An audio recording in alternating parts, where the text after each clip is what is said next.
जैन बच्चों, एक बार फिर से स्वागत है आपका आपके अपने यूट्यूब चैनल शिक्षा विद सागर में। आज 11th क्लास का एक चैप्टर करेंगे हम। चैप्टर का नाम देख लिया होगा आपने, ट्रिग्नोमेट्रिक फंक्शन।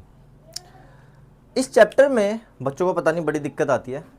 बहुत ही मज़ेदार सा चैप्टर है, बहुत सिंपल भी है, ठीक है। अगर आप ध्यान से ये एक एक चीज़ें समझोगे, एक एक चीज़ों पे फोकस करोगे, तब इस पूरे चैप्टर में आपको सारी चीज़ें याद रखनी है, क्योंकि वो सारी चीज़ें 12th में कहीं ना कहीं काम आएगी, ठीक है। सारे फॉर्मूले, सारी चीज़ें 10th में जो आप ट्रिग्नोमेट्रिक पढ़ते हो ये उससे एकदम अलग है। 10th में आप पढ़ते हो trigonometric ratios, basic 6 ratios, sine cos tan, cosec sec cot, और उनके कुछ स्पेसिफिक एंगल्स के बारे में।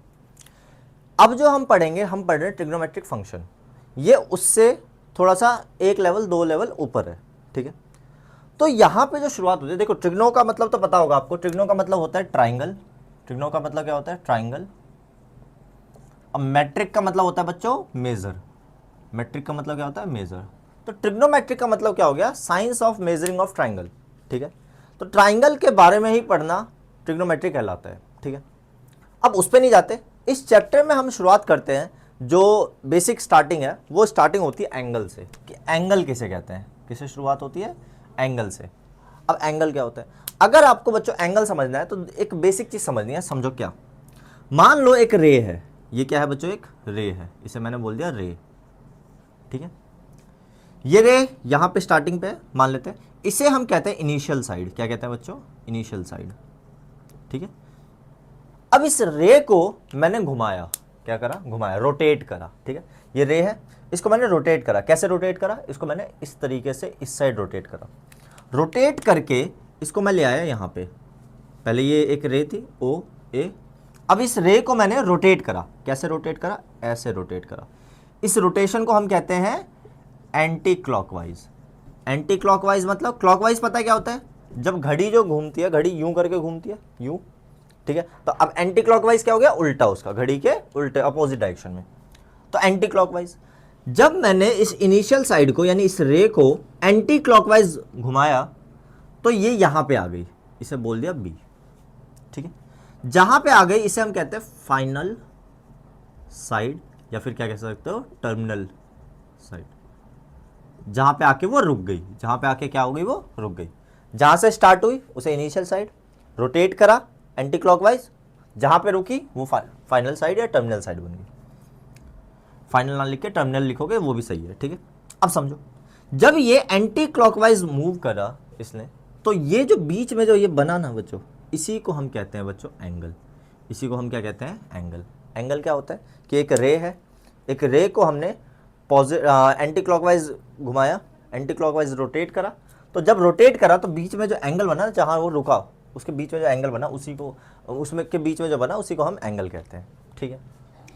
अब बचपन से ना हमारे दिमाग में ना एक मिथ चल रहा होता है, 2 मिथ चल रहे होते हैं, दोनों बताऊंगा अभी एंगल के बारे में। क्या? पहला मिथ तो ये कि भाई एंगल को हम क्या करते हैं कि भाई डिग्री में, 10th तक हमारे दिमाग में यही होता है कि एंगल को मेजर करने का एक ही तरीका है, डिग्री। ऐसा नहीं होता, पहली चीज अभी समझोगे आप। दूसरा कि एंगल जो होता है वो 360 डिग्री तक ही होता है। ये भी एक बहुत बड़ा मिथ है। और एक और कि एंगल पॉजिटिव ही होता है, नेगेटिव नहीं होता। ये भी एक बहुत बड़ा मिथ है। चलो अभी क्लियर होगा आपको। तो जब मैंने इसे रोटेट करा, एक रे को रोटेट करा एंटी क्लॉकवाइज, तो इसने क्या बनाया? एंगल बनाया। देखो बच्चों अब क्या हुआ कि मान लो ये एक रे है, इसको मैंने फिर से एंटी क्लॉकवाइज घुमाया और यहां पे लाके इसको रोक दिया। क्या बना? बीच में एंगल बना। क्या बना? एंगल। अच्छा, ये जो एंगल बनता है ना बच्चों, ये एंगल जो बनता है ये हमेशा एंगल बनता है डिग्री में। कौन से में बनता है? डिग्री में, ठीक है। ये कौन सा एंगल बनता है? डिग्री में। क्या डिग्री होता है? नहीं, अभी और देखेंगे। अब इसको मैंने क्या करा? रोटेट कर, रोटेट करके यहाँ ले आया तो ये एंगल बना। ये एंगल बन गया 90 डिग्री। ऐसे आपने क्या करा?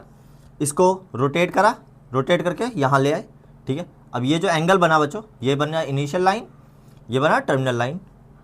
रोटेट करके इधर ले आए तो ये जो एंगल बना ये क्या बना? 180 डिग्री। अब समझना बच्चों ध्यान से, ये लाइन है इनिशियल लाइन, इसको मैंने रोटेट करा एंटी क्लॉकवाइज, रोटेट करके यहां से रोटेट करना स्टार्ट करा और दोबारा मैं यहीं पे ले आया। दोबारा मैं यहीं पे ले आया, यानी एक रिवॉल्यूशन कंप्लीट हो गया। क्या करा मैंने? एक रिवॉल्यूशन। रिवॉल्यूशन मतलब एक चक्कर। जैसे ही मैंने एक रिवॉल्यूशन कंप्लीट करा दिया, एक इनिशियल लाइन से एक रिवोल्यूशन कंप्लीट करा दिया तो जो ये एंगल बना, ये एंगल बनता है 360 डिग्री। कौन सा डिग्री? 360 डिग्री। ठीक है, तो इनिशियल लाइन जहां से स्टार्ट हुई घूम के दोबारा वहीं आ गई तो क्या बन गई? 360 डिग्री। बचपन से बहुत बड़ा मिथ क्या कि एंगल सबसे बड़ा जो एंगल होता है वो 360 डिग्री होता है। ऐसा नहीं होता। समझो कैसे कि मान लो क्या करा मैंने, एंगल डिपेंड किस पे करता है? एंगल डिपेंड करता है रिवोल्यूशन पे। किस पे? रिवोल्यूशन पे। किसके रिवोल्यूशन पे? इनिशियल लाइन के रिवोल्यूशन पे। इनिशियल लाइन को मैंने घुमाया एंटी क्लॉकवाइज, घूमा, वापस वहीं आ गया 360। जब आप उसे फिर घुमाओगे ना तो वो 360 से बढ़ता हुआ चला जाएगा। ठीक है, जैसे एग्जांपल देखो, ये इनिशियल लाइन है, इसको मैंने एक चक्कर घुमाया, एक चक्कर घुमा के यहाँ ले आया, ये बन गया 360। अब जैसे ही मैं इसको और घुमाऊंगा, घुमा के दोबारा वापस ले आया यहाँ पे, तो ये 360 नहीं रहा, अब ये दो राउंड, दो रिवोल्यूशन कर लिया। एक रिवोल्यूशन में अगर 360 है तो दो रिवोल्यूशन में हो गया 360 का डबल, 720 डिग्री। एक और रिवोल्यूशन घुमा दिया, उसका एक 3 गुना, एक और 4 गुना, एक और 4 गुना, 5 गुना। किसका 5 गुना या 4 गुना? 360 डिग्री का। तो जो एंगल होता है ना वो डिपेंड करता है रिवोल्यूशन पे। जितने रिवोल्यूशन उतने मल्टीपल्स ऑफ 360 डिग्री। तो सर ये मैक्सिमम कहां तक जा सकता है? इन्फिनिटी तक। तो एंगल जो होता है ना बच्चों, जब एंटी क्लॉकवाइज घूमता है, कैसे घूमता है? Anti clockwise. तो पहली बात जो दिमाग में हमारे रहनी चाहिए वो रहनी चाहिए कि एंगल हमेशा बनेगा पॉजिटिव। हमेशा कैसा एंगल बनता है? Positive angle. ठीक है, कैसा एंगल बनता है? Positive angle. और कहां तक जा सकता है? Reach up to infinity. कहां तक जा सकता है? इन्फिनिटी तक जा सकता है। समझ आ रहा है बच्चों? Positive infinity. भाई पता नहीं कहां, जितना डिपेंड किस पे करता है? ये जो एंगल है ये डिपेंड किस पे करता है? ये डिपेंड करता है रिवॉल्यूशन पे। किस पे डिपेंड करता है? रिवॉल्यूशन पे। कितने रिवॉल्यूशन आपने उस इनिशियल लाइन से करवाए हैं। ठीक है, कि जैसे मान लो मैंने यहाँ पे ये एक लाइन है, इससे एक रिवॉल्यूशन करवाया, फिर यहाँ पे लाके रोक दिया। अब ये जो एंगल बनेगा देखो, 360 तो एक रिवॉल्यूशन में 360 में प्लस ये वाला एंगल हो रहा है, ये कितना है?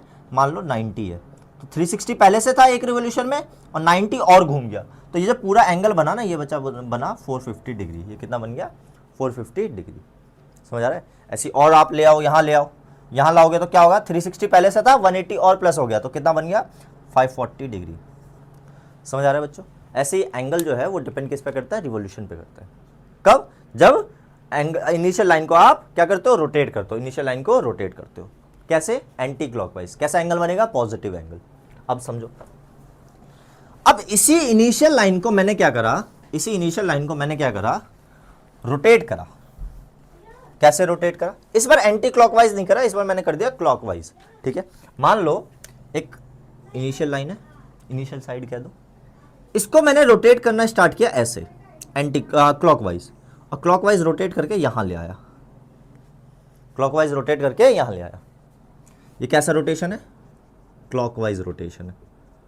ठीक है, जैसे ही मैंने इसे क्लॉकवाइज रोटेट किया इस इनिशियल लाइन को, और यहां आ गया टर्मिनल लाइन, तो एंगल जो बनेगा, बनेगा तो डिग्री में ही। क्या बनेगा? ये जो बीच में बनेगा वो एंगल बनेगा, और किस में बनेगा?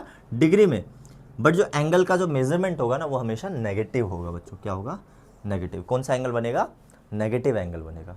समझ आ रहा है? हाँ है ना? अब इसको मैंने मान लो यहाँ है, यहाँ ले आया, ये इनिशियल लाइन, ये टर्मिनल लाइन, तो ये जो एंगल बना ये पॉजिटिव 90 नहीं बनेगा, -90 बनेगा। क्यों? क्योंकि ये क्लॉकवाइज रोटेट कर रहा है। मान लो ये एंगल, ये लाइन है इनिशियल लाइन, इसको वापस ले आया और रोटेशन ऐसे हो रही है, क्लॉकवाइज हो रही है, तो ये जो इस बार बनेगा 180 डिग्री बनेगा। फिर पूरा मैंने कंप्लीट सर्कल बना दिया, एक रिवोल्यूशन लगा दिया, तो एंगल कैसा बनेगा? -360 डिग्री। फिर एक और रिवोल्यूशन, -720 डिग्री। फिर एक और रिवोल्यूशन, ऐसे करके बढ़ता चला जाएगा। समझ आ रहा है? हाँ है ना?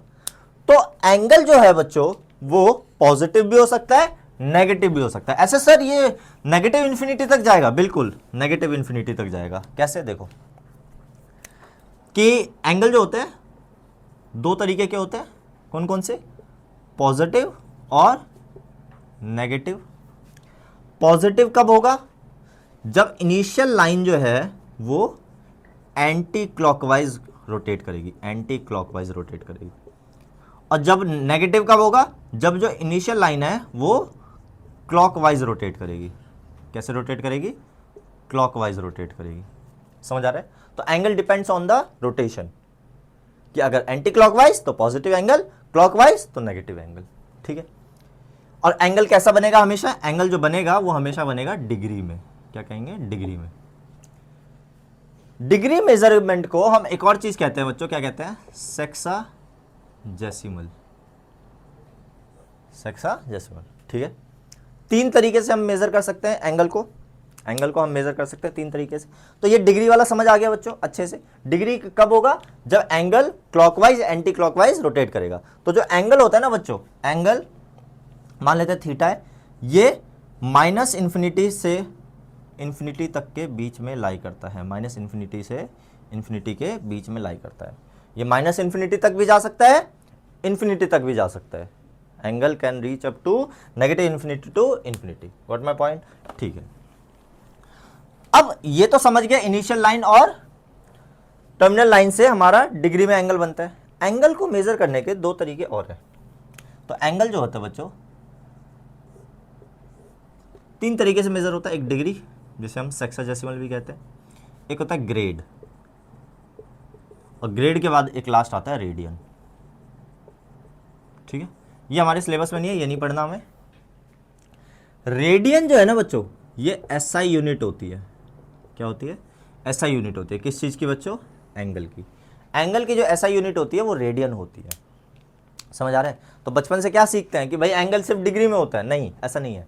एंगल ग्रेड में भी मेजर कर सकते हैं और रेडियन में भी कर सकते हैं। एक राइट एंगल 100 ग्रेड के बराबर होता है, वो चलो अभी जानने की जरूरत नहीं है, समझते हैं रेडियन के बारे में।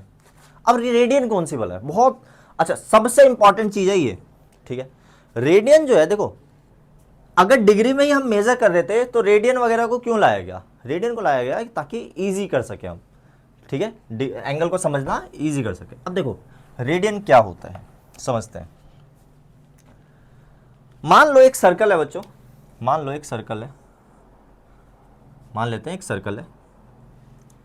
इस सर्कल में मैंने एक आर्क लिया, क्या लिया बच्चों, आर्क। आर्क पता है ना क्या होता है, आर्क होता है कि जो सर्कल की बाउंड्री होती है, सर्कमफ्रेंस होता है, उसका कोई एक हिस्सा, मान लो एक आर्क लिया। ये क्या बना बच्चों, एक आर्क। ये ब्लू वाला जो है ये क्या बन गया, एक आर्क, ठीक है। इसे बोला लेंथ ऑफ आर्क। और ये क्या है बच्चों, रेडियस, सेंटर है ओ, ये क्या है, रेडियस। ये आर्क जो सेंटर पे एंगल बनाता है ना, ये आर्क जो सेंटर पे एंगल बनाता है, ये कौन सा मेजरमेंट है, रेडियन, ठीक है। इसे हम सर्कुलर सिस्टम भी कहते हैं, ठीक है। जैसे सेक्साजेसिमल होता है, ये सर्कुलर होता है। तो ये जो लेंथ ऑफ आर्क जो है, लेंथ ऑफ आर्क जो है, ये जो आर्क है, ये जो सेंटर पे जो एंगल बनाता है ना, इस एंगल को थीटा बोल दिया थोड़ी देर के लिए। ये जो लेंथ ऑफ आर्क है, ये जो सेंटर पे जो एंगल बनाता है ना, इसी एंगल को हम कहते हैं रेडियन मेजर। मतलब क्या है, सिंपल, कि अगर मुझे ये एंगल चाहिए, इस एंगल के लिए कुछ मत करो, लेंथ ऑफ आर्क को रेडियस से डिवाइड कर दो। इस लेंथ ऑफ आर्क को रेडियस से अगर मैं डिवाइड कर दूंगा ना बच्चों, तो जो एंगल आएगा वो आएगा रेडियन में। किस में आएगा, रेडियन। ये सी का मतलब क्या है, रेडियन। रेडियन को दिखाने का तरीका है। अगर आप सी नहीं भी लिखते ना, और आपने सिर्फ ये लिख दिया L/R, तो इसका मतलब भी रेडियन ही है, समझ आ रहा है, हाँ है ना। तो अगर आप एक सर्कल के लेंथ ऑफ आर्क को उसके रेडियस से डिवाइड कर देते हो, एक लेंथ ऑफ आर्क को, सर्कल के लेंथ ऑफ आर्क को उसके रेडियस से डिवाइड कर देते हो, तो आपका जो एंगल आएगा वो आएगा रेडियन में। किस में आएगा, रेडियन में। लेंथ ऑफ आर्क को रेडियस से जब मैंने डिवाइड किया तो जो एंगल आया वो आया एंगल रेडियन में, समझ आ रहा है। अब थोड़ा सा समझते हैं बच्चों ध्यान से। एक सर्कल है, मान लेता हूं ये सर्कल जो है, इसके लेंथ ऑफ आर्क जो है, ये जो है इसकी लेंथ ऑफ आर्क, ये रेडियस है, ये रेडियस है। ये जो लेंथ ऑफ आर्क है, मान लिया मैंने ये रेडियस के बराबर है, ठीक है। मैंने मान लिया कि जो लेंथ ऑफ आर्क है वो रेडियस के बराबर है, ठीक है। तो जो एंगल बनेगा ना, एंगल वो बनेगा 1 रेडियन। इसका क्या मतलब है, थीटा क्या होता है बच्चों, L/R। मैंने क्या बोला, लेंथ ऑफ आर्क किसके बराबर है बच्चों, रेडियस के बराबर है। तो क्या हो जाएगा ये तो पहली बात रेडियन में आता है आंसर। तो लेंथ ऑफ आर्क रेडियस के बराबर, तो R/R, R से R कट गया, तो थीटा क्या आ गया बच्चों, 1 रेडियन। तो 1 रेडियन क्या होता है, जैसे 1 डिग्री होता है ना, वैसे 1 रेडियन क्या होता है, 1 रेडियन होता है कि जब एक रेडियस लेंथ ऑफ आर्क के बराबर हो, तो जो एंगल बनेगा ना, एंगल जो बनेगा वो हमेशा 1 रेडियन होगा। वो क्या होगा, 1 रेडियन होगा। समझ आ रहा है बच्चों? ठीक है, कोई दिक्कत इसमें नहीं। अब आप रेडियन और डिग्री में बेसिकली इतना घुस ही चुके हो तो थोड़ा सा और बता देता हूँ। देखो, मान लो एक सर्कल है, मैंने बोला एक सर्कल है, मैंने बोला कि जो लेंथ ऑफ आर्क है, ये जो लेंथ ऑफ आर्क है ये डबल है रेडियस के। क्या है? डबल है रेडियस के। रेडियस तो रेडियस है, रेडियस के डबल है। तो जो एंगल बनेगा क्या बनेगा? थीटा क्या होता है बच्चों? L/R। तो L कितना है? डबल है रेडियस के, और R तो R है, R से R कट गया तो थीटा जो आया वो क्या आ गया? 2 रेडियन आ गया। ऐसे ट्रिपल होगा तो 3 रेडियन, 4 गुना होगा तो 4 रेडियन, कुछ भी हो सकता है। ठीक है, समझ गए? कोई दिक्कत नहीं। अब रेडियन डिग्री समझ गए तो थोड़ा सा और मैं आपको आगे ले चलता हूँ, समझना बच्चों। और सबसे इंपॉर्टेंट चीज़ ये है जो अभी मैं बताने जा रहा हूँ, समझना। फिर थोड़ा सा डिग्री पे और ले चलूँगा, वो भी समझाऊंगा आगे आपको। ठीक है, कि मान लो ये सर्कल है, ठीक है, इसका सेंटर होगा कोई ना कोई। ठीक है, सेंटर मान लिया O, इसका रेडियस भी होगा कोई ना कोई। रेडियस क्या है इसका? रेडियस को मैंने मान लिया R। ठीक है, रेडियस को क्या मान लिया? R। अब क्या होगा? अब हुआ क्या, मैंने बोला कि ये पूरा कंप्लीट रिवोल्यूशन है, ये लेंथ ऑफ आर्क मैंने पूरा ले लिया। क्या ले लिया? लेंथ ऑफ आर्क पूरा, इसको ले लिया। ये पूरा सर्कल जो है ये कितने रेडियन का एंगल बनाएगा? चलो देखते हैं, समझते हैं। थीटा क्या होता है बच्चों? L/R। मैंने कंप्लीट सर्कल, इस पूरे को मैंने मान लिया, क्या मान लिया? Length of arc. इस पूरे को क्या मान लिया? Length of arc. ठीक है, मैं चेक कर रहा हूं कि ये जो है सेंटर पे कितने रेडियन का एंगल बनाएगा। ठीक है, तो क्या होता है बच्चों, ध्यान से समझना। ये जो लेंथ ऑफ आर्क है ये पूरा क्या कवर कर रहा है? ये कवर कर रहा है सर्कमफ्रेंस। क्या कवर कर रहा है? सर्कमफेरेंस। ठीक है, तो लेंथ ऑफ आर्क इस बार क्या हो गया? सर्कमफ्रेंस। सर्कमफ्रेंस का फॉर्मूला पता है बच्चों क्या होता है? 2πr। तो जो एंगल बनेगा क्या बनेगा? 2πr। लेंथ ऑफ आर्क क्या है? 2πr। और r क्या है? रेडियस। r से r कट गया, थीटा जो हो गया वो क्या आ गया? 2π रेडियन। यानी एक कंप्लीट रिवोल्यूशन में, 1 कंप्लीट रिवोल्यूशन में जो रेडियन में जो एंगल बनता है वो बनता है 2π। क्या बनता है? 2π। समझ आ रहा है? कोई दिक्कत? तो जो एक कंप्लीट रिवोल्यूशन होता है वो सेंटर पे जो एंगल बनाता है वो कितना बनाता है? 2π। क्या बनाता है? 2π। समझ आ रहा है? कोई दिक्कत इसमें नहीं।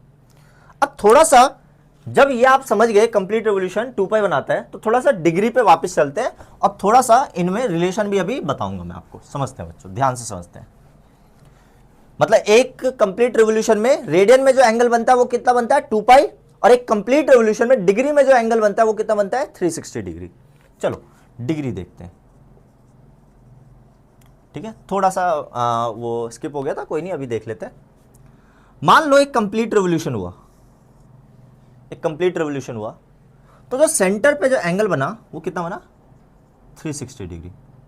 सेंटर पे जो एंगल बना एक कंप्लीट रिवोल्यूशन में, 1 कंप्लीट रिवोल्यूशन में जो सेंटर पे जो एंगल बना वो क्या बना बच्चों? 360 डिग्री। तो यहां पे 360 डिग्री है। अब मैंने क्या करा, ये जो सेंटर पे जो एंगल बन रहा है ये 360 डिग्री बन रहा है। इस एंगल के 360 बराबर पार्ट कर दिए। क्या कर दिए? 360 बराबर, इसको 360 हिस्सों में तोड़ दिया, बराबर हिस्सों में। ठीक है, मैंने क्या करा, इस सेंटर पे जो 360 डिग्री का एंगल बन रहा था इसको 360 बराबर हिस्सों में तोड़ दिया। तोड़ने के बाद क्या करा, मैंने एक हिस्सा उठा के ले लिया। सारे पार्ट बराबर है, 360 के 360 पार्ट बराबर है, एक हिस्से को ले लिया। थोड़ा बड़ा करके दिखा रहा हूं उसे। एक हिस्सा कुछ ऐसा ही दिखेगा, इसमें से एक हिस्सा उठा के ले लिया यहाँ पे। इसी एक हिस्से को, ये क्या 300 एक हिस्सा है 360वें पार्ट का, 1/360th part of a revolution. क्या करा मैंने बच्चों, ध्यान से समझना। एक सेंटर पे एक कंप्लीट रिवॉल्यूशन में जो एंगल बन रहा था वो 360 डिग्री बन रहा था, उसको मैंने 360 इक्वल पार्ट्स में डिवाइड कर दिया और एक पार्ट मैंने निकाल के रख लिया। इसी एक पार्ट को हम कहते हैं 1 डिग्री। क्या कहते हैं बच्चों? 1 डिग्री। क्योंकि पूरा जो है वो बन गया 360 डिग्री। अब 360 डिग्री को अलग अलग हिस्सों में, बराबर हिस्सों में तोड़ दिया मैंने, तो जो एक हिस्सा होगा वो क्या कहलाएगा? 1 डिग्री। 2 हिस्से 2 डिग्री, 3 हिस्से 3 डिग्री, 4 हिस्से 4 डिग्री। समझ आ रहा है? तो जो 1/360 पार्ट ऑफ अ रिवोल्यूशन जो होता है वो 1 डिग्री के बराबर होता है। किसके बराबर होता है? 1 डिग्री के बराबर होता है। अब क्या करा, ये 1 डिग्री कुछ ऐसा दिख रहा है, ये 1 डिग्री कुछ ऐसा दिख रहा है, ये क्या है बच्चों? 1 डिग्री है। अब मैंने क्या करा, इस 1 डिग्री के 60 इक्वल पार्ट्स कर दिए। क्या कर दिए? 60 इक्वल पार्ट्स कर दिए। दिख नहीं रहा होगा आपको, पर मैंने क्या करा, 60 इक्वल पार्ट्स कर दिए। इस 1 डिग्री के 60 इक्वल पार्ट कर दिए। 1 डिग्री को 60 इक्वल पार्ट्स में मैंने क्या कर दिया? डिवाइड कर दिया। और एक पार्ट जब मैं निकाल के लाऊंगा उसमें से कुछ ऐसा ही दिखेगा, है ना? तो ये क्या है? ये 1/60 पार्ट है किसका? ऑफ 1 डिग्री का। ये 1/360 पार्ट था 1 डिग्री। अब 1 डिग्री के मैंने 60 इक्वल पार्ट्स करे, उसमें से एक हिस्सा निकाल के रख लिया। उस एक पार्ट को, एक हिस्से को हम कहते हैं बच्चों 1 मिनट। ऐसे दिखाते हैं इसे, 1 मिनट, 1 के ऊपर डैश, ठीक है? 1 मिनट कहते हैं। समझ आ रहा है? हाँ है ना? अब इस 1 मिनट को भी मैंने क्या करा, 1 मिनट बहुत छोटा हो जाएगा, और भी छोटा मैग्नीफाइंग ग्लास लिया और छोटा उसका 1 मिनट को अलग से निकाल के रख दिया मैंने। यानी इस 1 डिग्री के एक हिस्से को, एक बराबर हिस्से को मैंने अलग से निकाल के रख दिया, ठीक है? उस पार्ट के, ये क्या है? 1 मिनट है। इस पार्ट के मैंने 60 बराबर हिस्से और कर दिए। कितने हिस्से? 60 बराबर हिस्से कर दिए, ठीक है? मैंने क्या कर दिया? 1 मिनट के 60 बराबर हिस्से कर दिए, यानी 1/60 पार्ट ऑफ 1 मिनट। समझ आ रहा है? तो वो जो होगा वो क्या कहलाएगा पता है बच्चों? वो कहलाएगा 1 सेकेंड। 1 सेकेंड कहलाएगा। इसी को हम 1 के ऊपर डबल डैश से दिखाते हैं। ये काम आएगा, अभी बहुत काम आएगा। समझ आ रहा है? तो क्या, ध्यान से समझना, पूरा सार क्या है? पूरा सार एक सिंपल सा सार है। एक कंप्लीट रिवोल्यूशन, सेंटर पे एंगल बना 360 डिग्री। उस 360 डिग्री के 360 इक्वल पार्ट्स करे, एक पार्ट को निकाला, बन गया 1 डिग्री। 1 डिग्री के 60 बराबर पार्ट करे, एक पार्ट को निकाला, बन गया 1 मिनट। 1 मिनट के 60 बराबर पार्ट करे, एक पार्ट को निकाला, बन गया 1 सेकेंड। समझ आ रहा है? हाँ है ना? तो डिग्री से मिनट जाने के लिए आप करोगे 60 से मल्टीप्लाई, मिनट से सेकंड जाने के लिए फिर से करोगे 60 से मल्टीप्लाई। ये याद रखना है। क्या करना है आपको? कभी भी आप डिग्री से मिनट जाओगे और मिनट से सेकंड जाओगे तो यहां पे 60 से मल्टीप्लाई, यहां भी 60 से मल्टीप्लाई, 60 से मल्टीप्लाई 60 से। अब सेकंड से मिनट आओगे तो 60 से डिवाइड, और मिनट से डिग्री आओगे तो भी 60 से डिवाइड। ये याद रखना है, 60 डिग्री नहीं 60, ठीक है? ये याद रखना है, काम आएगा अभी। समझ आ रहा है? कोई दिक्कत कहीं भी नहीं। अब थोड़ा सा आते हैं radian to degree, degree to radian, इसमें रिलेशन, ठीक है? इससे भी डिटेल में समझा जा सकता है बच्चों, इसको समझेंगे कभी मौका मिलेगा तो, ठीक है? बहुत मौके मिलेंगे अभी तो। चलो देखते हैं बच्चों फटाफट। मैंने अभी बताया कि एक कंप्लीट रिवोल्यूशन में, एक कंप्लीट रिवोल्यूशन में, यहां देखते हैं डिग्री में एंगल और यहां देखते हैं रेडियन में एंगल। जब एक कंप्लीट रिवोल्यूशन होता है तो डिग्री में जो एंगल बनता है वो बनता है बच्चों 360 डिग्री, और रेडियन में जो एंगल बनता है क्या बनता था बच्चों? 2 पाई। क्या बनता था? 2 पाई। समझ आ रहा है? तो हमें पता चल गया कि भाई 2 पाई जो होता है वो किसके बराबर होता है? 360 डिग्री के। तो जो पाई होगा बच्चों वो क्या, किसके बराबर होगा? 360/2 कट गया तो पाई जो होगा वो होगा 180 डिग्री के बराबर। तो याद रखना बच्चों, पाई रेडियन जो होता है ना, पाई रेडियन जो होता है वो 180 डिग्री के बराबर होता है, ठीक है? याद रहेगा। अब देखो यहीं से 3-4 चीज़ आएगी। अगर इस पाई को मैं 2 से डिवाइड कर दूं तो कितना बन जाएगा? क्योंकि पाई का मतलब क्या होता है? 180 डिग्री, तो पाई/2 हो गया 90 डिग्री। इसको 3 से डिवाइड कर दूं तो क्या हो जाएगा? 180/3, 180/3 कितना हो जाएगा? 60 डिग्री। इसको 4 से डिवाइड कर दूं तो 180/4 45 डिग्री। इसको 5 से डिवाइड कर दूं, 5 से छोड़ो 6 से करो जो मेन है, तो 180/6 30 डिग्री। समझ आ रहा है? ये बहुत इंपॉर्टेंट है, ये बहुत इंपॉर्टेंट है। याद रखना, इन एंगल को हम कहते हैं बच्चों फेवरेट एंगल। इन एंगल को क्या कहते हैं हम? फेवरेट एंगल, ठीक है? मेरे नज़रों में इसे आप कहोगे फेवरेट एंगल, ठीक है, क्योंकि ये पढ़े है ना 90 60 45 30 पढ़े है ना, वही तो इसको हम 11th क्लास में क्या कहेंगे, फेवरेट एंगल, ठीक है। बहुत प्यारे एंगल है ये, ठीक है, आपके भी फेवरेट है, मेरे भी फेवरेट है, सबके फेवरेट होने चाहिए ये एंगल। तो पाई का मतलब 180 डिग्री, 180 को 2 से डिवाइड किया 90, 180 को 3 से करा 60, ये सारी चीज़ें याद रखनी है। अब जो आएगा बच्चों, अब आएगा असली खेल, क्या, radian to degree, degree to radian, ठीक, radian to degree, degree to radian कैसे करा जाता है कन्वर्जन। 1 मार्क का क्वेश्चन बहुत बनते हैं, ठीक है। तो याद रखो बच्चों, कभी भी आपको डिग्री में कन्वर्ट करना हो, रेडियन को, रेडियन हमेशा, रेडियन वाले एंगल जो होंगे हमेशा पाई में दिखेंगे आपको, रेडियन वाले एंगल हमेशा पाई में दिखेंगे, और डिग्री वाले तो डिग्री में दिखेंगे ही। तो अगर आपको रेडियन को डिग्री में कन्वर्ट करना है, रेडियन को डिग्री में कन्वर्ट करना है, तो आपको मल्टीप्लाई करना है किससे बच्चों, इसको मल्टीप्लाई करना है 180 बाय पाई से। क्वेश्चन करेंगे, अभी आपको समझ आ जाएगा क्या कहना चाह रहा हूं। याद रखो, कोई एंगल रेडियन में दिया है और उसको आपको डिग्री में कन्वर्ट करना है, तो आपको कुछ नहीं करना, 180 बाय पाई से मल्टीप्लाई कर देना है, 180 बाय पाई से मल्टीप्लाई कर देना है। समझ आ रहा है, हाँ है ना, कोई देखते हैं बच्चों। तो रेडियन से डिग्री में जब कन्वर्ट करना है तो आपको 180 बाय पाई से मल्टीप्लाई करना है। जैसे एक क्वेश्चन देखते हैं, क्वेश्चन के साथ समझ आएगा, ठीक है। सिंपल सा क्वेश्चन है, convert the following radian major into degree. Simple, radian को डिग्री में कन्वर्ट करना है। जैसे पहला क्वेश्चन आया, पहला क्वेश्चन ले लिया मैंने, मान लो ले लिया 2 पाई बाय 15, 2 पाई बाय 15, ये रेडियन में दे रखा है, इसको हमें डिग्री में करना है। तो कैसे करेंगे, तो 2 पाई बाय 15 डिग्री में करने के लिए क्या करोगे, 180 बाय पाई से मल्टीप्लाई, 180 बाय पाई से मल्टीप्लाई। देखो रेडियन में सी से पता चल गया रेडियन, सी नहीं भी होता तब भी रेडियन मानते।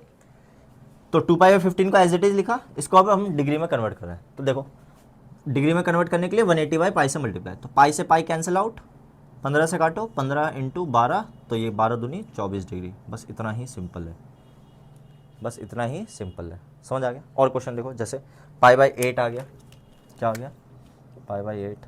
अच्छा ये प्रॉपर आंसर आ गया। अगर फ्रैक्शन में आ जाए आंसर तब क्या करेंगे, फ्रैक्शन में नहीं छोड़ना, उस डिग्री को मिनट में ले जाओगे, मिनट को सेकंड में ले जाओगे। क्वेश्चन के साथ समझाऊंगा। पाई बाय 8 आ गया, ठीक है, पाई बाय 8 रेडियन कैसे करेंगे, देखो भाई पाई बाय 8 है, तो पाई बाय 8 मल्टीप्लाई किससे करेंगे, 180 बाय पाई से, पाई से पाई कट गया। अब देखो किससे कट रहा है, 2 से काटो, चलो 2 4 ज़ा 8 90, 2 से काटो, 2 2 ज़ा 4 45। अब कितना आ गया ये, 45 बाय 2 डिग्री। अब क्या आ गया, फ्रैक्शन में आ गया। जैसे ही फ्रैक्शन में आए, ये आंसर नहीं होगा, फ्रैक्शन में आंसर आए तो आपको उसे सॉल्व करना है। कैसे सॉल्व करोगे, देखो इस 45 को मतलब न्यूमरेटर को डिनोमिनेटर से डिवाइड करो, तो 2 से जब डिवाइड करोगे तो 2 2 ज़ा 4 कट गया 5, 2 2 ज़ा 4, रिमाइंडर आ गया 1, ठीक है। अब इस 1 को 60 से मल्टीप्लाई करो, तो 1 इंटू 60, इस 1 को, अब डिग्री, ये डिग्री में था, 22 डिग्री एज इट इज लिख दिया, 22 डिग्री एज इट इज लिख दिया। अब जो रिमाइंडर आया उसको मिनट में करेंगे, तो 1 इसको करो 60 से मल्टीप्लाई, इसको किससे करोगे मल्टीप्लाई, 60 से मल्टीप्लाई करोगे, तो 60 से मल्टीप्लाई करा, और डिवाइड हमेशा 2 से ही करोगे, तो 2 से करा, 2 30 जा 60, रिमाइंडर 0 आ गया। जैसे रिमाइंडर आ गया 0 तो आप कुछ नहीं करोगे, 22 डिग्री 30 मिनट, यही आपका आंसर आ गया। जो ये है ना, ये डिग्री में आया था, ये मिनट में आया। मिनट में कैसे पता चला मिनट में आया, 60 से मल्टीप्लाई करा मिनट। अगर यहां पे भी फ्रैक्शन में आता, रिमाइंडर बचता, तो उसको फिर से 60 से मल्टीप्लाई करते, सेकंड में बचता है। एक और क्वेश्चन कराऊंगा तब आपको और अच्छे से समझ आएगा, ठीक है। चलो 22 डिग्री 30 मिनट। और देखो, और एक क्वेश्चन है, बहुत प्यारा क्वेश्चन है। मान लो क्वेश्चन आ गया 1/4 रेडियन, 1/4 रेडियन, चलो 1/4 रेडियन इसको करना है, ठीक है।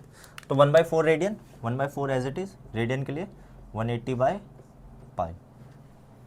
अब यहाँ तो पाई से पाई कट नहीं रहा, तब क्या करें, जब पाई से पाई नहीं कट रहा तो आपको कुछ नहीं करना, पाई की वैल्यू डाल देनी है। पाई की वैल्यू बचपन में पैदा हुए थे तब सीखा था हमने, क्या होता है पाई की वैल्यू 22/7। अब ये 7 उठ के ऊपर चला गया, ठीक है। अब 4 से काटो, 4 4 ज़ा 16, 2 0 4 5 ज़ा 20, तो कितना आ गया 45 इंटू 7, 45 इंटू 7 अपॉन 22, ठीक है। अब इसे मल्टीप्लाई करो, 45 और 7 को मल्टीप्लाई करो, 45 और 7 को मल्टीप्लाई करोगे कितना आएगा, 315/22, ये आया डिग्री में, 315/22 डिग्री। अब फिर से फ्रैक्शन में आ गया। अब यहाँ पे देखना बच्चों, जब भी फ्रैक्शन में आए तो 315 को एज इट इज़, 22 को बाहर, ठीक है। अब डिवाइड करो, 22 1 जा 22, ये तो करना ही पड़ेगा। कितना बचा, 9 5 4 जा 88, कितना बचेगा 7। अब डिवाइड नहीं हो रहा तो आप 14 डिग्री को तो एज इट इज़ लिख दो, 14 डिग्री को एज इट इज़ लिख दिया। अब इसे क्या करेंगे, 14 डिग्री अब किस में जाएगा, ये मिनट में, 7 रिमाइंडर, रिमाइंडर जब तक जीरो ना है तब तक करना है, ठीक है। 7 60 से करा, 7 इंटू 60 420। अब अभी डिग्री में आया, अब मिनट में आएगा तो 420, 22 से करो, 22 1 जा 22, कितना बचा 20 बचा 100।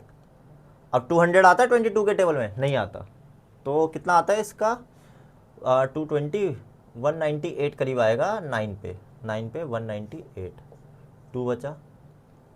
अब फिर से नहीं घट रहा तो 14 डिग्री 19 मिनट, 14 डिग्री 19 मिनट।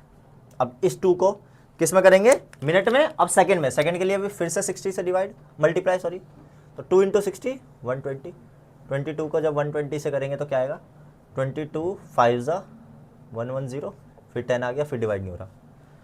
अब जो आएगा ये सेकंड में आएगा। अब सेकंड से आगे तो सिखाया ही नहीं आपने, तो क्या होगा, यही आंसर होगा बच्चों।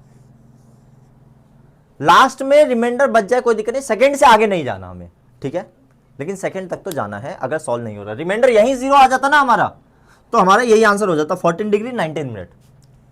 बट रिमाइंडर 0 नहीं आया तो हमने क्या करा, सेकंड में कन्वर्ट करा।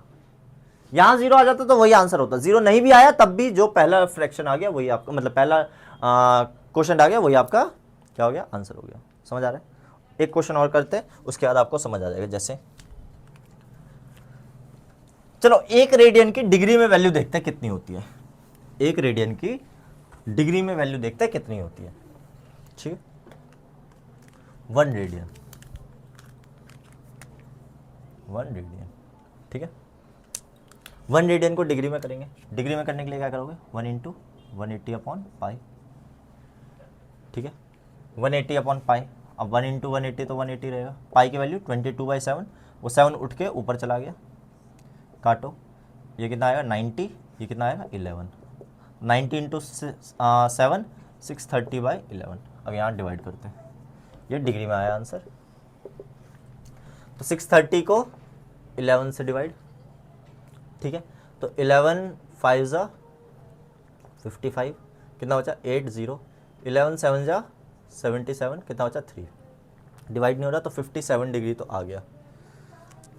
अब डिग्री है, इसको मिनट में, तो 60 से मल्टीप्लाई, तो 3 इंटू 60 180, 180 को 11 से, तो 11 1 जा 11, कितना बचा 7 0, 11 सॉरी हाँ 7 0, 11 6 जा 66, 4 बस 4 ही रहेगा, तो 57 डिग्री 16 मिनट, ठीक है।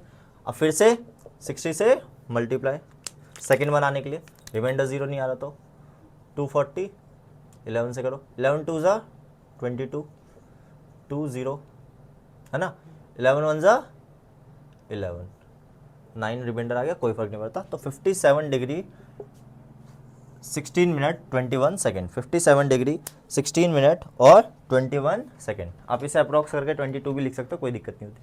तो 1 रेडियन की डिग्री में जो वैल्यू होती है ना बच्चों, वो होती है 57 डिग्री 16 मिनट 21 सेकेंड। समझ आ रहा है। ऐसे आप 4 रेडियन, ये आप कमेंट में आंसर बताना 4 रेडियन का। अच्छा, अगर गलती से यहाँ माइनस आ जाता तो क्या करते, कुछ नहीं, लास्ट में माइनस लगा देते, बात खत्म हो जाती, ठीक है। माइनस से कुछ फर्क नहीं पड़ता, माइनस में आ जाए तो लास्ट में माइनस लगा दो, कोई फर्क नहीं पड़ेगा, उससे ज़्यादा कुछ करने की जरूरत नहीं है। एक ये करोगे, एक 6 रेडियन करोगे और एक करोगे 11/16 रेडियन। ये 3 आप लोग करना ट्राई घर पे, ठीक है बच्चों। चलो, तो रेडियन से डिग्री समझ आ गया, अब डिग्री से रेडियन बनाना सीखते हैं। अब डिग्री से रेडियन बनाना सीखते हैं। अब डिग्री से क्या करना है, रेडियन बनाना है। बड़ा सिंपल है डिग्री से रेडियन बनाना, बहुत ही ज़्यादा सिंपल।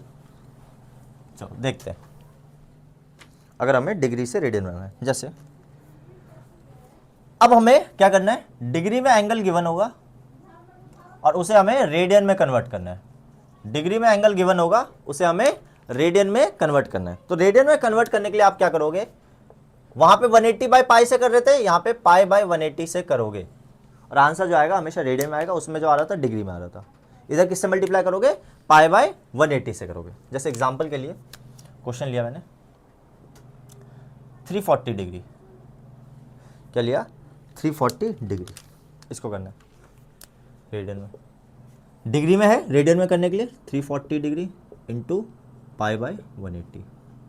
देखो कट रहा है, 0 से 0 कट गया, 2 से काटो, 2 9 18 17, तो डायरेक्ट आ गया 17 पाई बाई 9 रेडियन। यही आंसर है, यही आंसर है, और कुछ करने की जरूरत नहीं है। समझ आ रहा है? तो 17 पाई बाई 9 इसका आंसर हो गया। और देखो अब जैसे आ गया 75 डिग्री, क्या आ गया 75 डिग्री। 75 डिग्री को करने के लिए 75 डिग्री इंटू पाई बाई 180, काटो 15 से काटो, 15 पंजे 75 12, तो क्या आ गया 5 पाई बाई 12 रेडियन। लो भाई, इतना सिंपल है। समझ आ रहा है? कोई दिक्कत? अब गलती से डायरेक्ट डिग्री ना दे, थोड़ा सा झोल दे दे। झोल किस टाइप का देखते हैं बच्चों। मान लो दे दिया 37 डिग्री 30 मिनट, 37 डिग्री 30 मिनट। अब ये एक प्रॉपर डिग्री में आंसर नहीं है, क्वेश्चन नहीं है, तो इसे पूरा डिग्री में बनाना पड़ेगा। डिग्री में बनाने के लिए क्या करोगे, 37 डिग्री को तो एज इट इज लिखो।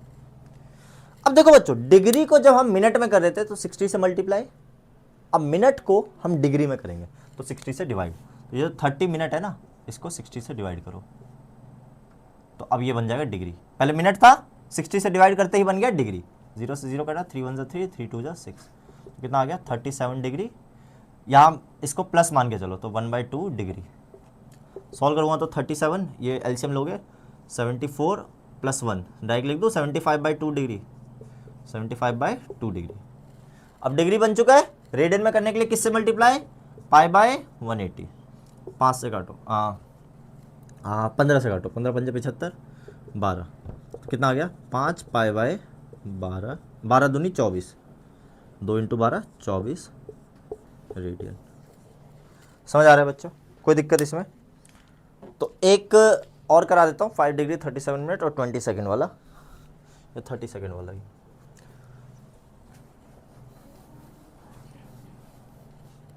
जैसे क्वेश्चन है 5 degree 37 minute 30 second, 5 degree 37 minute 30 second, इसको करना है।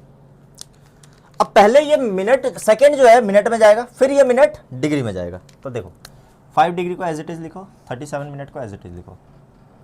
30 सेकेंड है, 30 सेकेंड को मिनट में करने के लिए 60 से डिवाइड। अब यहाँ सेकेंड था ना, तो अब ये मिनट बन जाएगा।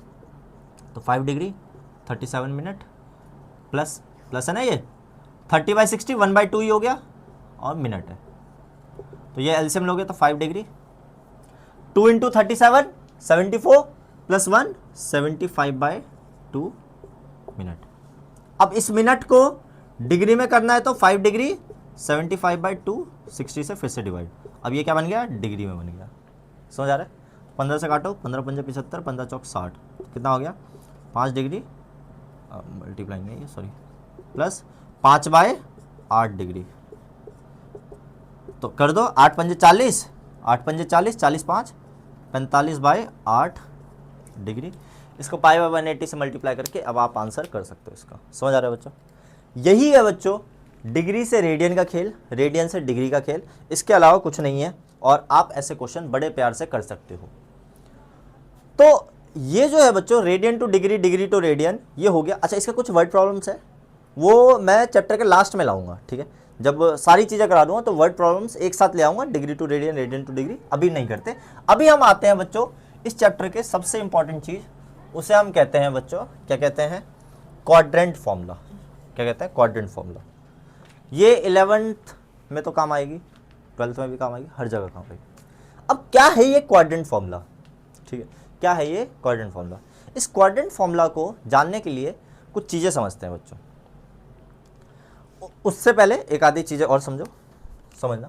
अच्छा, रीज़न चाहिए तो रीज़न के लिए लाऊंगा, अभी बाद में वीडियोस लाऊंगा। थोड़ा कुछ चीज़ें समझते हैं। देखो, साइन,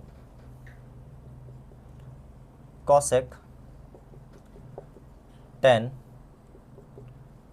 कॉट, ठीक है।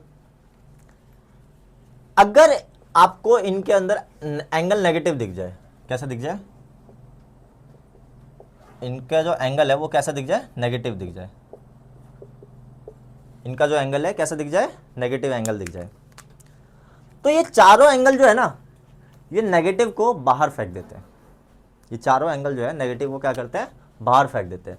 तो साइन जो है अगर नेगेटिव होगा तो आप इसे लिख सकते हो ऐसे, माइनस साइन थीटा। कॉसेक को भी लिख सकते हो माइनस कॉसेक थीटा। ये क्या करता है, नेगेटिव को बाहर फेंक देता है और खुद पॉजिटिव बन जाता है, minus tan theta minus cot theta. समझ आ रहा है, समझ आ रहा है, कोई दिक्कत नहीं। इसके बाद ये जो कॉस होता है ना बच्चों और सेक होता है, ये नेगेटिव को बाहर नहीं फेंकता। ये नेगेटिव को क्या करते हैं, ये नेगेटिव को चूस लेता है। कैसे चूसता है देखते हैं बच्चों। क्या करता है, बेसिकली एब्जॉर्ब कर लेता है। ये ऐसा समझो थोड़ी देर के लिए कि कॉस जो है नेगेटिव को एब्जॉर्ब कर लेता है, ठीक है।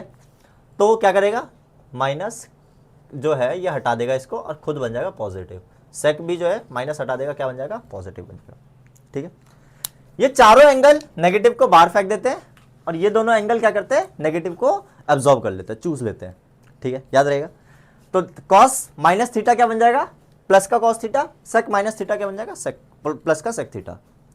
तो ये दोनों और ये चारों याद रखना बच्चों, ये इंपॉर्टेंट चीजें आगे काम आएगी, ठीक है। अब आ जाते हैं क्वाड्रेंट फॉर्मूला पे। क्या है ये क्वाड्रेंट फॉर्मूला, ठीक है। अच्छा, ऐसा क्यों होता है, इसके लिए मैं एक कोशिश करूंगा 2-4 मिनट की वीडियो लाऊं या 5 मिनट की, उसमें आपको एकदम अच्छे से डिटेल में समझाऊंगा मैं आपको कि ऐसा क्यों होता है, किस चीज़ का, जो अभी बताऊंगा क्वाड्रेंट फॉर्मूला में वो, ठीक है। उससे पहले एक चीज़ समझो,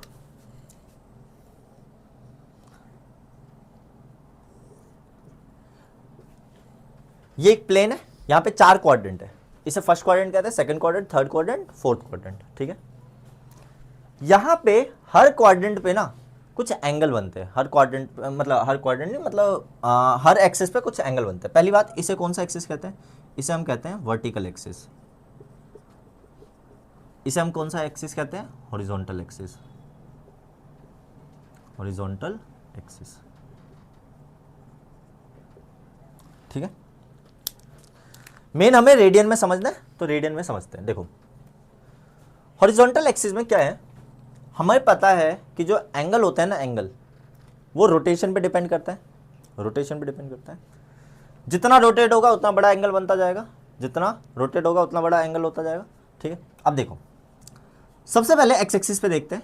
यहाँ पे जो एंगल बनता है सबसे पहले बनता है 0 डिग्री, डिग्री कह लो, 0 कह लो, ठीक, 0 रेडियन। अच्छा, मैंने क्या करा, फिर 0 करा, ये रोटेट हुआ, यहां बन गया 90। 90 को रेडियन में कैसे लिखते हैं, π/2, ठीक है। फिर इसको और रोटेट करा, यहां पे जो एंगल बनेगा वो बनेगा पाई यानी 180। फिर इसको और रोटेट करा, 180 + 90 कितना हो गया, 270। 270 को लिखते हैं 3π/2। फिर और रोटेट करा तो क्या बन गया, 2π बन गया, 360। 360 का मतलब 2π है ना। रोटेट हुआ 90, 180, 270, 360। तो क्या सर 0 और 360 दोनों बराबर होते हैं, बिल्कुल 0 और 360 दोनों बराबर होते हैं। समझ आ रहा है, कोई दिक्कत कहीं भी नहीं। अब देखो, इसको मैं और रोटेट करूंगा तो 360 में 90 और प्लस हो जाएगा 450। 450 को ऐसे लिखेंगे 5π/2, इधर 3π, इधर 7π/2 करके देख लेना, यही आएगा। 90 90 प्लस करते जाना, इधर 4π, फिर इधर 9π/2, इधर 5π, इधर 11π/2। कैसे याद रहेगा, इधर 6π। याद कैसे रहेगा, सिंपल, इस लाइन पे 2 प्लस करते जाओ। 6π के बाद अगला क्या आएगा, 8π, फिर 10π, फिर 12π एंड सो ऑन। इधर 4 प्लस करते जाओ, तो पाई में 4 प्लस करा 5, 5 9 9, अगला क्या आएगा 13 पाई बाई 2, फिर 17 पाई बाई 2, फिर 21 पाई बाई 2, बढ़ता जाएगा। इधर भी 2 प्लस करते जाओ, 5 पाई के बाद 7 पाई, 9 पाई एंड सो ऑन। इधर भी 11 पाई के बाद 15 pi by 2, 19 pi by 2 and so on. समझ आ रहा है? तो हॉरिजॉन्टल एक्सिस पे ये एंगल्स होते हैं, वर्टिकल एक्सिस पे ये एंगल होते हैं। याद रहेगा अच्छे से। याद रखो बच्चों, जो हॉरिजॉन्टल एक्सिस होता है ना, इस पे जो पाई होते हैं, ये जो एंगल बनते हैं, ये हमेशा बनते हैं N pi, where N belongs to integer. ये बनते हैं हॉरिजॉन्टल एक्सिस पे। समझ आ रहा है? और वर्टिकल एक्सिस पे जो एंगल बनते हैं बच्चों, वो बनते हैं ये, अभी देखते हैं। इस पे जो बनते हैं वो बनते हैं 2n+1 पाई बाय 2, ठीक है, वे n बिलोंग्स टू इंटीजर। ये बेसिकली ऑड मल्टीपल्स होता है या इवन मल्टीपल्स होता है, अभी आप धीरे धीरे समझोगे और चीज़ें क्या बताना चाह रहा हूँ, ठीक है, कोई दिक्कत कहीं भी। अब आते हैं अगली चीज़ पे जो सबसे इंपॉर्टेंट है क्वाड्रेंट फॉर्मूला सीखने के लिए। क्वाड्रेंट फॉर्मूला सीखने के लिए जो सबसे इंपॉर्टेंट है वो सीखते हैं, ठीक है। चलो बच्चों, कुछ मैं चीज़ें लिखूँगा हिंदी में, आप अपने नोटबुक में लिख सकते हो अच्छे से क्वाड्रेंट फॉर्मूला समझने के लिए, ठीक है। एक बेसिक सा बनाऊंगा, चौर क्वाड्रेंट, ठीक है। यहाँ लिख रहा हूँ 0 और 2 पाई, सारे नहीं लिखूँगा, यहाँ पाई बाई 2, यहाँ पाई, यहाँ पे 3 पाई बाई 2, ठीक है बच्चों। अब क्वाड्रेंट फॉर्मूला क्या कहता है वो समझने के लिए सबसे पहले समझो। सबसे पहली और बेसिक चीज़ ये है फर्स्ट क्वाड्रेंट, फर्स्ट लिख दो ऐसे, ये है सेकंड, ये है थर्ड, ये है फोर्थ। फर्स्ट क्वाड्रेंट में सारे एंगल जो होते हैं ना ट्रिग्नोमेट्रिक के, sine cos tan cosec sec cot, सारे क्या होते हैं बच्चों, पॉजिटिव होते हैं, ठीक है। सेकेंड क्वाड्रेंट में साइन पॉजिटिव होता है और कॉसेक पॉजिटिव होता है, बाकी सारे नेगेटिव होते हैं। क्या मतलब है अभी समझाऊंगा अच्छे से, टेंशन ना लो, ठीक है। बस अभी थोड़ी देर के लिए इतना दिमाग में डालो कि फर्स्ट क्वाड्रेंट में सारे एंगल पॉजिटिव, सेकंड में साइन और कॉसेक पॉजिटिव, थर्ड में टेन और कॉट पॉजिटिव, थर्ड में टेन और कॉट पॉजिटिव, और फोर्थ में बचे हुए दो कॉस और सेक पॉजिटिव। फर्स्ट में सारे पॉजिटिव, सेकंड में साइन कॉसेक को छोड़ के जितने भी आएंगे वो नेगेटिव, चारों, टेन कॉट को छोड़ के थर्ड में सारे नेगेटिव, कॉस सेक को छोड़ के बाकी सारे नेगेटिव, ठीक है। अब समझो, अब जो मैं लिखने जा रहा हूं वो समझना। इसे हम कौन सा एक्सिस कहते हैं बच्चों, ये हमारा वर्टिकल एक्सिस, ये है हमारा हॉरिजॉन्टल एक्सिस, ठीक है। वर्टिकल एक्सिस और हॉरिजॉन्टल एक्सिस क्या होते हैं, वर्टिकल एक्सिस हॉरिजॉन्टल एक्सिस, और मतलब किस काम आते हैं वो समझना बच्चों। यहां जो लिखवा रहा हूं ध्यान समझना, कोई भी एंगल वर्टिकल एक्सिस में, पहले हॉरिजॉन्टल का बताता हूं। हॉरिजॉन्टल एक्सिस में प्लस या माइनस होगा तो याद रखना, कोई भी एंगल अगर मैं हॉरिजॉन्टल एक्सिस में प्लस करूं चाहे माइनस करूं, ठीक है, तो साइन में रहेगा, कॉस में रहेगा, टेन में रहेगा, कॉसेक में रहेगा, सेक में रहेगा, कॉट में रहेगा। मतलब क्या है कि अगर कोई एंगल में हॉरिजॉन्टल एक्सिस में प्लस या माइनस करूं तो कोई चेंज नहीं आएगा, साइन है तो साइन में रहेगा, कॉस है तो कॉस में, जितने भी एंगल है जिसमें है उसी में रहेंगे। इतना बस दिमाग में डालो, अभी 2 मिनट में क्लियर हो जाएगी सारी चीजें, गारंटी है इस चीज की, ठीक है। तो मतलब क्या समझे आप कि कोई भी एंगल अगर मैं हॉरिजॉन्टल एक्सिस में, ये हॉरिजॉन्टल एक्सिस है, इसमें चाहे प्लस करूं चाहे माइनस करूं। अब देखो प्लस या माइनस का मतलब क्या है, आप इतना याद रखो, प्लस का मतलब आगे बढ़ना, माइनस का मतलब पीछे आना, प्लस का मतलब आगे बढ़ना, माइनस का मतलब पीछे आना। ये हॉरिजॉन्टल एक्सिस। अगर मैं कोई एंगल इसमें प्लस कर रहा हूं तो ये आगे चला जाएगा फर्स्ट क्वाड्रेंट में। अगर इसमें माइनस कर रहा हूं तो कहां आ जाएगा, फोर्थ क्वाड्रेंट में। इसमें अगर कोई एंगल मैं प्लस कर रहा हूं तो आगे चला गया सेकंड क्वाड्रेंट में। इसमें माइनस कर रहा हूं तो फर्स्ट में आ गया। इसमें प्लस करा तो थर्ड में, माइनस किया तो सेकंड में, प्लस किया तो फोर्थ में, माइनस किया तो थर्ड में। समझ आ रहा है? हाँ है ना? अब इसका तो समझ आ गया। अगर हॉरिजॉन्टल एक्सिस में कोई भी मैं प्लस कर रहा हूं तो साइन तो साइन में रहेगा, कॉस कॉस में रहेगा, टेन टेन में रहेगा, कॉट कॉट में, सारी चीजें सेम रहेगी, कोई चेंज नहीं आएगा। ठीक, आगे कोई भी एंगल वर्टिकल एक्सिस में प्लस या माइनस होगा तब साइन जो है वो चेंज हो जाएगा कॉस में, और कॉस जो है वो चेंज हो जाएगा साइन में। तो साइन कॉस की जगह ले लेगा, साइन चेंज हो जाएगा कॉस में, कॉस चेंज हो जाएगा साइन में। टेन जो है वो चेंज हो जाएगा कॉट में, और कॉट जो है चेंज हो जाएगा टेन में। सेक जो है चेंज हो जाएगा कॉसेक में, और कॉसेक जो है चेंज हो जाएगा सेक में। ठीक है, ये इंपॉर्टेंट चीज है सबसे ज्यादा। क्या क्या समझे? इन दोनों का कंक्लूजन क्या समझे? हॉरिजॉन्टल एक्सिस में कोई भी एंगल प्लस या माइनस हो रहा है, कोई चेंज नहीं, साइन साइन में, कॉस कॉस में, टेन टेन में, कॉसेक कॉसेक में, सेक सेक में, कॉट कॉट में।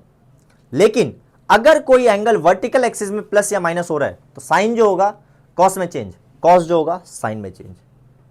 ठीक है, और टेन जो होगा कॉट में, कॉट जो होगा टेन में, सेक कॉसेक में, कॉसेक सेक में। सिंपल, कोई दिक्कत कहीं भी नहीं। इसको और इसको मर्ज करके हमारा बन जाता है क्वाड्रेंट फॉर्मूला। ये क्या बोलता है? ये बोलता है भाई फर्स्ट क्वाड्रेंट में आया सारे पॉजिटिव, सेकंड में आया साइन कॉसेक पॉजिटिव, थर्ड में आया टेन कॉट पॉजिटिव, फोर्थ में आया सेक कॉस से पॉजिटिव। बस ये बोलता है कि अगर हॉरिजॉन्टल एक्सिस में प्लस करोगे कोई चेंज नहीं, वर्टिकल में प्लस करोगे चेंज हो जाएगा। याद रखना, साइन कॉस में, कॉस साइन में। ठीक है, अब इस चीज को हम अप्लाई करके देखते हैं क्या कहना चाह रहा हूं मैं। ठीक है, इसको एकदम छोटे में चेंज मतलब लिखूंगा मैं। ठीक है, बस ये दो तो नहीं लिखूंगा, ये दो आपके दिमाग में होने चाहिए, बाकी सारी चीजें मैं एक शॉर्ट में बनाता हूं और आपको समझाता हूं क्या कहना चाह रहा हूं मैं। ठीक है, इसको कई लोग ऐसे याद करवाते हैं। ये क्वाड्रेंट बन गया, all positive, sine cosec positive, tan cot positive, cos sec positive. ठीक है, ऐसे याद कराते हैं। आफ्टर स्कूल टू कॉलेज, या ऐसे लिख सकते हो all student take commerce, all smart take commerce. ठीक है, ऑल कुछ भी कह सकते हो, ऐसे याद रख सकते हो जैसे आपको याद रखना है। ठीक है, ऑल साइंस टेक कॉमर्स, कुछ भी याद रख लो। ठीक है, कुछ भी बोल दो। ठीक है, अब ये तो समझ आ गया।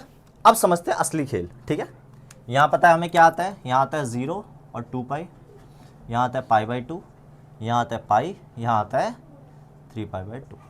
अब चेंज करना सीखते हैं। ठीक है, चेंज करना सीखते हैं। पहला sine π/2 plus theta, cos π/2 plus theta, tan π/2 plus theta, cosec π/2 plus theta, sec π/2 plus theta, last cot π/2 plus theta. ध्यान से समझना, एक मैं बता दूंगा, बाकी सारे मुझे पता है आप इतने स्मार्ट हो, इतने समझदार हो, आप सारे खुद कर लोगे यूं, एक समझने की देर है। ठीक है, पहली बात समझो, sine π/2 plus theta, sine π/2 plus theta, π/2 कहां पे आ रहा है पहले ये देखो। ये जो एंगल है ना, ये कहां पे आ रहा है, कहां पे आ रहा है, क्या मतलब है, वर्टिकल एक्सिस पे है या हॉरिजॉन्टल एक्सिस पे? π/2 कहां आता है, यहां आता है। कौन सा एक्सिस है? Vertical axis. वर्टिकल एक्सिस पे आते ही पता चल गया कि जो ये है ना, ये साइन, ये चेंज हो जाएगा किसमें, कॉस में। साइन जो है चेंज हो जाएगा कॉस में, तो यहां लिख दो कॉस, यहां लिख दिया कॉस। कैसे पता चला कॉस आएगा? क्योंकि π/2 का मतलब वर्टिकल एक्सिस, वर्टिकल एक्सिस पे आते ही पता चल गया हमें साइन चेंज होगा कॉस में। चेंज हम हमेशा इसके हिसाब से देखेंगे। ठीक है, हमेशा एंगल जो आएगा, एंगल हमेशा हम लिखेंगे बाद वाला, एंगल हमेशा कौन सा वाला लिखेंगे, बाद वाला। तो कॉस थीटा तो लिख दिया हमने। कॉस कैसे आया, क्योंकि π/2 वर्टिकल एक्सिस, वर्टिकल एक्सिस जो है साइन को चेंज कर देता है कॉस में, ठीक है। एंगल हमेशा बाद वाला लिखेंगे। अब पॉजिटिव आएगा नेगेटिव, वो देखते हैं। π/2 ये रहा प्लस थीटा, π/2 प्लस थीटा यानी सेकेंड क्वाड्रेंट। सेकेंड क्वाड्रेंट में साइन पॉजिटिव होता है या नेगेटिव, साइन होता है पॉजिटिव, तो आंसर आएगा पॉजिटिव प्लस का कॉस थीटा। समझ आ रहा है, कोई दिक्कत कहीं भी नहीं। और देखो अब पहली अगली बात समझो, क्या है भाई, cos π/2 प्लस थीटा। देखो भाई cos π/2 plus theta, cos π/2 plus theta second quadrant, second quadrant में cos नेगेटिव, तो आंसर आएगा नेगेटिव में, ठीक है, नेगेटिव में आंसर आएगा। अब π/2 प्लस थीटा, π/2 है तो cos चेंज हो जाएगा साइन में, क्योंकि वर्टिकल एक्सिस, हमेशा एंगल कौन सा आएगा, बाद वाला। tan π/2 plus theta second quadrant, ये सारे एंगल सेकेंड क्वाड्रेंट, तो सेकेंड क्वाड्रेंट में साइन और कॉसेक पॉजिटिव, बाकी सारे नेगेटिव। साइन और कॉसेक पॉजिटिव सेकेंड क्वाड्रेंट में, क्योंकि π/2 प्लस थीटा, इससे पता चला सेकेंड क्वाड्रेंट, माइनस थीटा होता तो फर्स्ट क्वाड्रेंट। प्लस का मतलब आगे जाना, माइनस का मतलब पीछे आना, प्लस आगे माइनस पीछे, समझ आ रहे। तो क्या करा, π/2 प्लस थीटा यानी कौन सा quadrant, second quadrant. Second quadrant में क्या होगा, साइन और कॉसेक ये पॉजिटिव होंगे, बाकी सारे क्या होंगे, नेगेटिव होंगे, तो बाकी सारे नेगेटिव लिख दिए। एंगल हमेशा बाद वाला आएगा। अब क्योंकि सेकंड वर्टिकल एक्सिस की बात हो रही है, वर्टिकल एक्सिस में tan हो जाता है कॉट में चेंज, कॉसेक हो जाता है सेक में चेंज, सेक हो जाता है कॉसेक में चेंज, कॉट हो जाता है tan में चेंज। लो भाई हो गया, सिंपल सी चीज थी। चलो और देखते हैं, यहीं पे अगर मैं कर दूं सब जगह माइनस कर दूं, क्या कर दूं, सब जगह माइनस कर दूं, माइनस थीटा ये पाई कर दो, minus theta minus theta minus theta minus theta. अब देखते हैं क्या होगा, माइनस करते ही क्या होगा, माइनस करते ही पता चला π/2 माइनस थीटा यानी फर्स्ट क्वाड्रेंट, फर्स्ट क्वाड्रेंट में सारे पॉजिटिव, यानी कोई भी आंसर नेगेटिव नहीं आएगा। π/2 अभी भी है यानी वर्टिकल एक्सिस है, तो साइन चेंज होगा किसमें, साइन चेंज होगा कॉस में, कॉस चेंज होगा साइन में, tan चेंज होगा कॉट में, कॉसेक चेंज होगा सेक में, सेक चेंज होगा कॉसेक में, कॉट चेंज होगा tan में। एंगल हमेशा बाद वाला, theta theta theta theta theta theta. समझ आ गया बच्चों अच्छे से, कहीं किसी को कोई डाउट नहीं। और देखो एक और करा रहा हूं, उसके बाद आप कर लेना सारे, ठीक है। एक और करा रहा हूं, फिर आपको मैं क्वेश्चंस कराऊंगा इसके, कैसे क्वेश्चंस आते हैं, ठीक है। अब जैसे मान लो मैंने लिया sine pi plus theta, cos pi plus theta, tan pi plus theta, cosec pi plus theta, sec pi plus theta, cot pi plus theta, ठीक है। चेक करते हैं। अब पाई प्लस थीटा यानी third quadrant, pi plus theta यानी third quadrant. अब third quadrant में क्या होता है बच्चों, टेन और कॉट पॉजिटिव, बाकी सारे नेगेटिव, यानी सेक भी नेगेटिव में आएगा, कॉसेक भी नेगेटिव में आएगा, टेन तो पॉजिटिव, कॉस भी नेगेटिव, साइन भी नेगेटिव। देख क्योंकि देखो पाई प्लस थीटा आगे बढ़ेगा, टेन कॉट पॉजिटिव, बाकी सारे नेगेटिव। पाई कौन सा axis, vertical horizontal axis, horizontal axis में साइन साइन में रहेगा, कॉस कॉस में रहेगा, टेन टेन में रहेगा, कॉसेक कॉसेक में रहेगा, क्योंकि कोई चेंज नहीं आता हॉरिजॉन्टल एक्सिस में, सेक सेक में रहेगा, कॉट कॉट में रहेगा। हमेशा एंगल हमेशा बाद वाला, थीटा थीटा थीटा थीटा, यहाँ जो भी होगा, थीटा है तो थीटा, एक्स है तो एक्स, π/2 है तो π/2, π/4 है तो π/4, π/6 है तो जो भी होगा वो हमेशा यहाँ आएगा। कोई दिक्कत बच्चा, माइनस वाला आप करना, माइनस में क्या होगा, सेकंड क्वाड्रेंट। समझ आ रहा है, हाँ है ना, कोई दिक्कत। सेकंड क्वाड्रेंट में साइन कॉसेक पॉजिटिव, चेंज तो कोई आएगा ही नहीं क्योंकि वो हॉरिजॉन्टल एक्सिस है, बाकी सारी चीजें सेम। समझ आ रहा है बच्चों, कोई दिक्कत नहीं। एक 3π/2 वाला करा रहा हूं, उसके बाद आप खुद कर सकते हो जितने भी क्वेश्चन बचे, मतलब जितनी भी चीजें बची, ठीक है।